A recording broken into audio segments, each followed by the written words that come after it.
वंदे मातरम। गौ माता की जय, गौ माता की जय। गौ हत्या बंद करो, गौ हत्या बंद करो। तस्वीरें हैं पानीपत की और तस्वीरों में जो लोग दिखाई दे रहे हैं वो गौ रक्षा दल टीम से हैं। दरअसल पुलिस प्रशासन और गौ रक्षा दल की टीम को सूचना मिलती है कि दिल्ली से पानीपत में अवैध रूप से काफी मात्रा में मांस लाया जा रहा है, जिसके चलते पुलिस प्रशासन के द्वारा तस्करी करने वालों को और मांस को पकड़ लिया जाता है।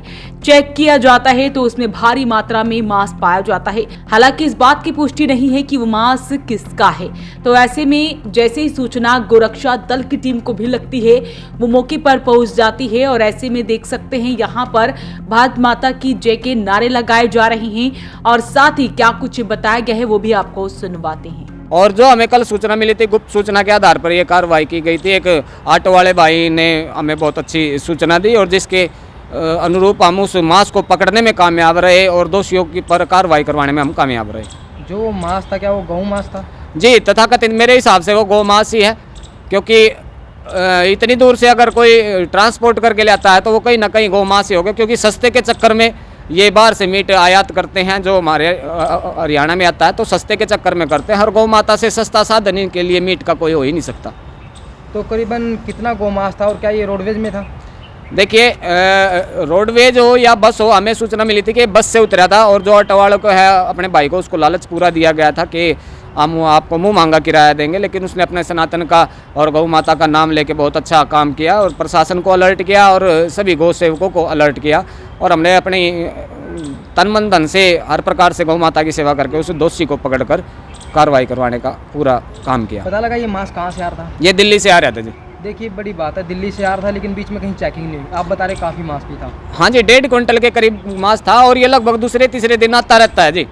ये दूसरे तीसरे दिन आता रहता है। प्रशासन मौन है, कहीं किसी को भी गौ माता की नहीं पड़ी है।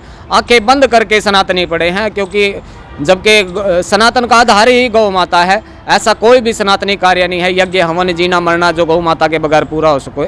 अंत में वेद तरणी पार करने के लिए भी गौ माता का आसरा लेना पड़ता है, उनकी पूछ पकड़ के पार करना। जो ये मांस कल आ रहा था इतनी दूर से, तो आप कह रहे हैं हर दूसरे तीसरे दिन आता, तो कहीं ना कहीं लगता नहीं किसी की मिली भगत भी है जो इतनी दूर से मांस? जी बिल्कुल बिल्कुल, बिना मिली भगत के तो एक सुई भी इधर से इधर नहीं हो सकती। और अगर मिली भगत नहीं है तो इसको भी कह सकते हैं कि जो प्रशासन है वो अपनी ड्यूटी सही तरीके से नहीं कर रहा है और जो सनातनियों की भावनाएं हैं उनके साथ भी खिलवाड़ कर रहा है। और जो स्वास्थ्य रूपी जो खाने के मानक होते हैं उनके साथ भी जो तथाकथित हिंदू या और आदमी जो मीट मांस खाते हैं उनके लिए भी बहुत गलत है, क्योंकि बीमारियों और महामारियों का फैलने का खतरा बहुत ज़्यादा संख्या में रहता है। मौके पहुंचे थे, प्रशासन भी आया था जी। कार्रवाई हुई? जी, कार्रवाई ये हुई है जी कि जो मीट था, जो अवैध मीट था, उसके सैंपल भरवा दिए गए हैं। आगे जांच में पता लगेगा ये किस चीज़ का मांस है और पहुंच के हमने कार्रवाई पूरी करी है। तो कितने लोग थे करीबन जब आपने मांस पकड़ा? देखिए, मांस जो है वो प्रशासन के द्वारा ही पकड़ा गया था और हम बाद में वहाँ पहुँचे थे और प्रशासन ने हमें दूर रहने का निर्देश दिया, तो हम दूर से रहकर उसका जो सैंपल वगैरह की जो है वो प्रक्रिया हमने करवाई और जो हमने अपना लिखित में जो देना था वो दे दिया, जिसकी रिसीविंग हमारे पास है।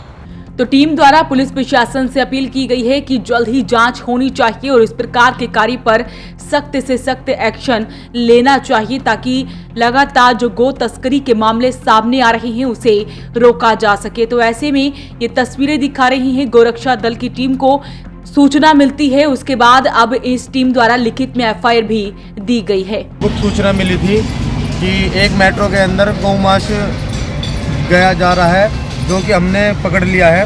उसमें करण भाई के सहयोग से पकड़ा गया है गौ मांस और हमने औद्योगिक क्षेत्र पानीपत 29 सेक्टर में पुलिस के हवाले मीट और व्यापारी और पकड़वा दिए हैं। अब हमें उसी पर उचित कार्रवाई की जिम्मेदारी है। प्रशासन उचित कार्रवाई करे और मीट व्यापारी का लाइसेंस रद्द करे और जितने भी अवैध गुज्जर खाने पानीपत के एरिया में चल रहे हैं उन सभी पर प्रतिबंध करे। ये इन्फॉर्मेशन आई है कि इसमें गौ मांस भाई बस वाला तो पकड़ा गया है और बाकायदा सरकार तो ये चाहोगे गौ तस्करी बंद कर दो, गौ हत्या बंद करो और दिन पर लाइसेंस जो भी है इनका लाइसेंस रद्द करवाओ। ये गौ माता का मीट जो भी है कटना बंद कर दो भाई। तो फिलहाल इस बात की पुष्टि नहीं हो पाई है कि मांस किसका है। और ऐसे में मांस को चेक करने के लिए लैब में भिजवा दिया गया है और मामले की जांच की जा रही है। अपील रहेगी इस वीडियो को आप शेयर जरूर करें। अक्सर पानीपत में जो गौ तस्करी के मामले हैं और गौ मांस मिलने के मामले हैं वो सामने आते हैं। ऐसा ही एक मामला पानीपत के न्यू बस स्टैंड से आया है, जहां पर कल सुबह जो पुलिस प्रशासन को और पानीपत की जो गौ रक्षा दल की टीम है उनको सूचना मिलती है कि पानीपत में एक दिल्ली से करीबन 1.5 क्विंटल जो मांस है वो अवैध रूप से आ रहा है। जिसके बाद जो दोनों टीमें हैं वो मौके पर पहुंचती हैं और उस मांस को और जो तस्कर होता है उसको पकड़ लिया जाता है। जिसके बाद जो पुलिस प्रशासन है वो जो मांस को है चेकिंग के लिए लैब में भिजवा दिया गया है। जिसके बाद फिलहाल अभी तक ये पुष्टि नहीं हो पाई है कि जो मांस है वो आखिर वो किस चीज़ का है, लेकिन जो गौ रक्षा दल की टीम है उनके द्वारा पुलिस प्रशासन में जो लिखित में FIR दे दी गई है। उनका कहना है कि जो इस प्रकार के कार्य करते हैं उन पर सख्त से सख्त कार्रवाई होनी चाहिए। वॉइस ऑफ पानीपत के लिए सूरज शर्मा के साथ कुलवंत सिंह की रिपोर्ट। गौ माता की जय। गौ हत्या बंद